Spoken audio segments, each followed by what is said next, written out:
vous me posez une question sur mes liens d'intérêt. Alors, j'ai expliqué le principe des liens d'intérêt, combien il était encadré par la loi. Je ne sais pas, je n'ai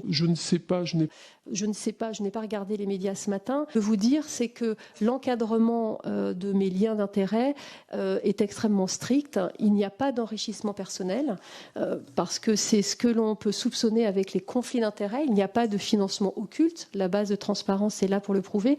Il n'y a pas non plus d'enrichissement personnel. Tout le travail qui a fait l'objet de rémunération est un travail effectivement fait. Quand je prépare, juste pour vous donner un ordre d'idée, quand je prépare une conférence, le laboratoire va me demander de faire une demi-heure de conférence. Derrière, il y a 7 heures de travail. 7 heures de travail que je fais le soir, que je fais le week-end. Quand on me demande de participer à une réunion d'experts, donc apporter une expertise, j'ai des documents à relire, un avis intellectuel à porter et un regard scientifique à porter sur ces documents. C'est en général 4 à 5 heures de travail, là aussi fait le soir et le week-end.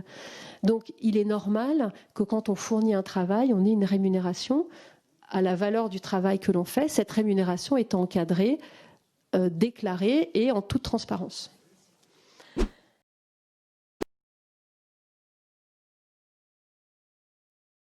S'il y avait des masques pour tout le monde, des milliards de masques, ce serait préférable d'en mettre ?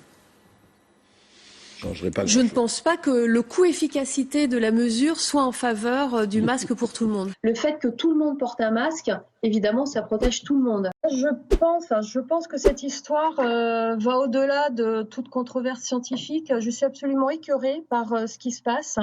Sur la base d'un essai qui est absolument contestable sur le plan scientifique et qui ne montre absolument rien quand on regarde exactement les chiffres, exactement la façon dont il a été mené. On expose les gens à un faux espoir de guérison, donc pour une maladie dont on sait que dans 80% des cas, au bout de quelques jours, il n'y a plus de virus et qu'on guérit spontanément. Il faut quand même rappeler les choses pour ce qu'elles sont. Donc, ce qui se passe à Marseille, à mon avis, est absolument scandaleux.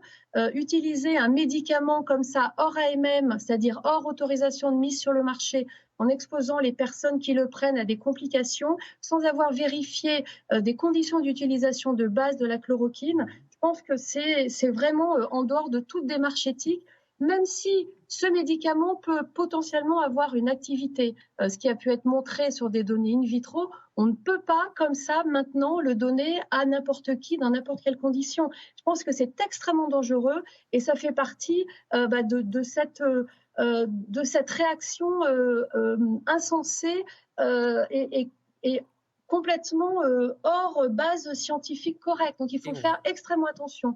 Et je suis très peinée que des scientifiques de renom comme mes collègues de Marseille se soient engagés dans une action de ce type-là. Il faut vraiment essayer de garder raison face à cette maladie. Et les personnes qui sont les plus à risque d'avoir des complications, ce sont vraiment les personnes qui arrivent à l'hôpital dans un état sérieux. Et on ne peut pas comme ça mettre sur le marché, utiliser des médicaments qui sont sur le marché pour des indications qui ne sont pas reconnues. Merci Donc vraiment, beaucoup, il faut Karen que tout le monde garde raison.